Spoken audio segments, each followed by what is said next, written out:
قائد اعظم کے چند الفاظ تو میں چاہتا ہوں کہ آپ کو میں سنا دوں. یہ ویسے تو پورا آپ کو مل جائے گا اس کتابچوں کے اندر. ٹی بی کے جب مریض تھے اور آخری دن تھے زندگی کے، لاہور سے، میں میڈیکل کالج میں پڑھتا تھا، ہمارے پرنسپل ہوتے تھے الہی بخش صاحب، انہیں بھی بلایا گیا تھا علاج کے لیے. اور جو ٹی بی کے امراض کے اسپیشلسٹ تھے پروفیسر ریاض علی شاہ، انہوں نے پھر ایک اپنے انٹرویو کے اندر بتایا کہ اس وقت کے حالات کیا تھے. حالت یہ تھی اتنے کمزور کہ ذرا دو چار جملے بولتے تھے تو سانس پھٹ جاتا تھا. تو ہم نے پابندی لگا رکھی تھی کہ آپ گفتگو نہ کریں. ہم پاس ہی بیٹھے تھے، کوئی نئی دوا ہم نے شروع کی تھی تو ہم اس کے اثرات دیکھ رہے تھے. لیکن ہم نے محسوس کیا کہ قائد اعظم بار بار جیسے ان کی زبان پر کچھ آنا چاہتا ہے پھر وہ چپ ہو جاتے کیونکہ ہم نے روکا ہوا ہے. تو ہم نے کہا یہ اندرونی کشمکش تو زیادہ خراب کرے گی. تو ہم نے کہا قائد اعظم فرمائیے کیا فرمانا چاہتے. اب یہ جو فرمایا ہے وہ سن لیجئے. تم جانتے ہو جب مجھے یہ احساس ہوتا ہے کہ پاکستان بن چکا ہے تو میری روح کو کس قدر اطمینان ہوتا ہے. یہ مشکل کام تھا اور میں اکیلا اسے کبھی نہیں کر سکتا تھا. میرا ایمان ہے کہ یہ رسول خدا صلی اللہ علیہ وسلم کا روحانی فیض ہے کہ پاکستان وجود میں آیا.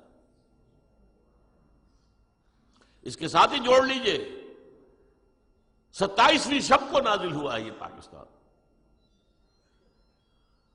رمضان مبارک کی 27ویں شب لیلۃ القدر میں نازل ہونے والا.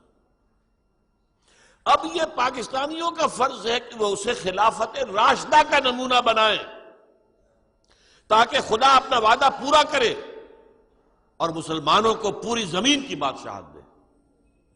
میں حیران ہوتا ہوں کہ قائد اعظم کے علم میں وہ احادیث تھیں جن میں حضور نے خبر دی ہے کہ قیامت سے قبل پوری دنیا میں اسلام کا نظام قائم ہوگا. یہ حضرت ثوبان رضی اللہ تعالیٰ عنہ سے بھی حدیث ہے، صحیح مسلم میں ہے. حضور نے فرمایا ان اللہ زوالی الارض، اللہ نے میرے لیے ساری زمین کو لپیٹ دیا. فرأیت مشارقہا و مغاربہا، میں نے اس کے سارے مشرق بھی دیکھ لیے سارے مغرب بھی دیکھ لیے.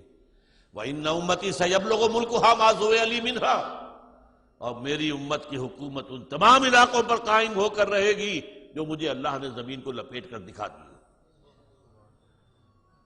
یہ حدیث میں حیران ہوں. یہ تو اچھے اچھے علماء کے علم میں نہیں ہے. اس لیے کہ یہ احادیث جو ہیں، احادیث کی کتابوں کے آخری حصے میں باب الملاحم، باب الفتن، یہ جو باب آتے ہیں وہ عام طور پر علماء اس کی طرف توجہ دیتے ہی نہیں. یہ حدیث تو ان میں ہے. ایک اور حدیث میں مسند احمد ابن حنبل کی ہے حضرت مقداد ابن الاسود سے، لا يبقى على ظهر الارض بیت وبر ولا بدر الا ادخله الله کلمۃ الاسلام.